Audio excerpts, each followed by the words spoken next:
Assalamualaikum warahmatullahi wabarakatuh. Perkenalkan saya Wana Drama dengan NPM 207550663. Pada kesempatan ini saya akan membahas mengenai mata kuliah saya yaitu akuntansi sektor publik dengan topik pembahasan yaitu akuntansi pendapatan dan piutang usaha. Pembahasan yang akan dibahas yaitu mengenai akuntansi pendapatan dan piutang serta struktur organisasi pemerintah daerah. Yang pertama yang akan kita bahas yaitu mengenai pejabat pengelola keuangan daerah, entitas pelaporan. PPKD merupakan Kepala Satuan Kerja Pengelola Keuangan Daerah yang punya tugas melaksanakan pengelolaan APBD dan bertindak sebagai bendahara umum daerah. Tugas PPKD itu ada 4. Tugas yang pertama yaitu menyusun dan melaksanakan kebijakan pengelolaan ADPBD. Tugas yang kedua yaitu menyusun rancangan APBD. Tugas yang ketiga yaitu melaksanakan pemungutan pendapatan daerah yang telah ditetapkan dengan peraturan daerah. Dan yang terakhir, tugas PPKD adalah melaksanakan fungsi bendahara umum daerah. Dari PPKD kita pindah ke SKPD yaitu Satuan Kerja Perangkat Daerah, di mana artinya merupakan perangkat daerah pada pemerintah daerah selaku pengguna anggaran atau barang. Tugas-tugas SKPD itu ada 4 juga. Tugas yang pertama yaitu menyusun anggaran satuan kerja perangkat daerah yang dipimpinnya. Tugas yang kedua yaitu menyusun dokumen pelaksanaan anggaran. Dan yang ketiga adalah melaksanakan anggaran satuan kerja perangkat daerah yang dipimpinnya. Tugas SKPD yang terakhir yaitu melaksanakan pemungutan penerimaan bukan pajak. Hubungan PPKD dan SKPD. Dalam sistem akuntansi pemerintah daerah, hubungan PPKD dan SKPD adalah Home Office atau HO dan Branch Office yaitu BO. Maka pelaporan eksternal dilakukan pelaporan penggabungan untuk setiap SKPD. Oleh sebab itu, laporannya dikonsolidasikan menjadi laporan pemerintah daerah. Dari hubungan PPKD dan SKPD, kita beralih ke pendapatan LRA. LRA atau cash basis yang artinya seluruh pendapatan atau penerimaan rekening kas umum negara atau daerah yang menambah ekuitas periode tahun anggaran yang bersangkutan yang akan menjadi hak dari pemerintah dan tidak perlu dibayar kembali oleh pemerintah. Klasifikasi pendapatan LRA itu terbagi menjadi 3 yaitu PAD atau pendapatan asli daerah, yang kedua itu pendapatan ditransfer, dan yang terakhir yaitu pendapatan yang dianggap sah. Dalam PAD itu terbagi menjadi 3 pendapatan. Yang pertama itu pendapatan pajak daerah, yang kedua itu pendapatan restribusi daerah, dan yang terakhir itu pendapatan hasil pengelolaan. Untuk klasifikasi kedua itu ada pendapatan ditransfer. Pendapatan yang dimaksud adalah transfer pemerintah pusat atau dana perimbangan. Yang kemudian ada transfer pemerintah pusat jenis lainnya, dan terakhir itu transfer pemerintah dari provinsi. Kemudian pendapatan-pendapatan yang sah seperti hibah, dana darurat, dan pendapatan lainnya. Prinsip akuntansi pendapatan daerah atau LRA. Prinsip yang pertama yaitu pendapatan diakui pada saat telah disetor ke rekening umum kas daerah. Prinsip yang kedua yaitu koreksi atas pengembalian pendapatan yang sifatnya tidak berulang atas pendapatan tahun berjalan, di mana dicatat sebagai pengurang pendapatan, sedangkan koreksi atas pengembalian pendapatan periode sebelumnya itu dicatat sebagai belanja tak terduga yang mengurangi SAL pada periode yang ditemukannya suatu koreksi. Kemudian prinsip ketiga dari LRA itu adalah pengembalian yang sifatnya normal dan berutang atas penerimaan pendapatan periode berjalan atau sebelumnya dicatat sebagai pengurang pendapatan. Dan prinsip yang terakhir yaitu akuntansi pendapatan dilaksanakan berdasarkan asas bruto dan tidak mencatat jumlah natonya atau setelah dikompensasi dengan pengeluaran. Definisi pendapatan LO yang tadi itu LRA dan sekarang adalah LO, accrual basis, yang artinya adalah hak pemerintah daerah yang diakui sebagai penambahan ekuitas dalam periode tahun anggaran bersangkutan dan tidak perlu dibayar kembali.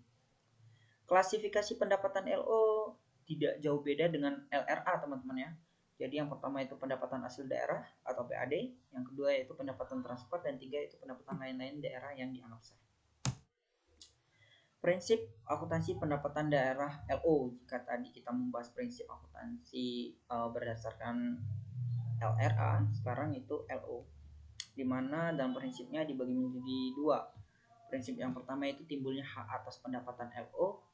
Dalam timbulnya hak atas pendapatan LO itu ada prinsip yang dimana pendapatan yang diperoleh berdasarkan peraturan perundang-undangan. Dan yang kedua itu pendapatan yang diperoleh sebagai imbalan atas suatu pelayanan yang telah selesai diberikan berdasarkan undang-undang. Sedangkan untuk pendapatan direalisasi itu mengakui pendapatan LO yang berupa hak yang telah diterima oleh pemerintah tanpa adanya penagihan. Transaksi PPKD dan transaksi SKPD. PPKD transaksinya itu terjadi dan ditangani langsung oleh PPKD bagian bendahara umum, atau transaksi tersebut langsung masuk ke rekening umum bendahara daerah. Sedangkan untuk SKPD, transaksi tersebut ditangani oleh dinas SKPD kemudian barulah disetor ke PPKD ke bendahara umum daerah. Kode akun LRA dan LO. Nomor 4 pendapatan LRA. Nomor 5 untuk belanja, 6 untuk transfer, 7 untuk pembiayaan. Sedangkan dalam kategori LO itu ada pendapatan LO dengan nomor 8 dan 9 sebagai beban. Untuk pencatatan pendapatan yang diterima PPKD, maka jurnalnya untuk jurnal LRA itu untuk jurnal LO ya teman-teman, LO terlebih dahulu baru LRA. Jurnal LO-nya adalah RKPPKP pada pendapatan LO, sedangkan untuk LRA itu ada perubahan SAL pada pendapatan LRA. Ini ada ilustrasi PPKD. Ilustrasinya adalah diterima dana alokasi umum dari pemerintah pusat sebesar 500.000. Maka jurnalnya adalah seperti jurnal sebelumnya, yaitu RKPPKD pada pendapatan transfer dan alokasi umum sebesar 500.000. Sedangkan untuk jurnal LRA-nya itu adalah perubahan SAL pada pendapatan transfer dana alokasi umum sebesar 500.000.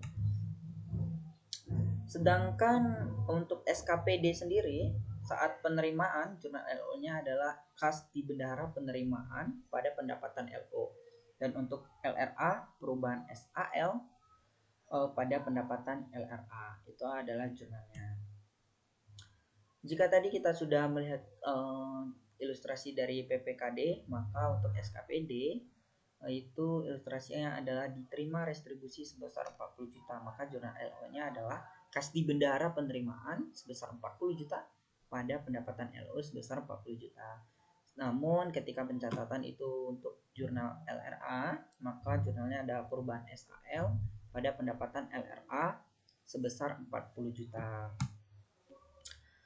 Jika tadi kita membahas tentang penerimaan, sekarang itu saat penyetoran ke PPKD, maka jurnalnya adalah RKPPKD pada kas di bendahara penerimaan.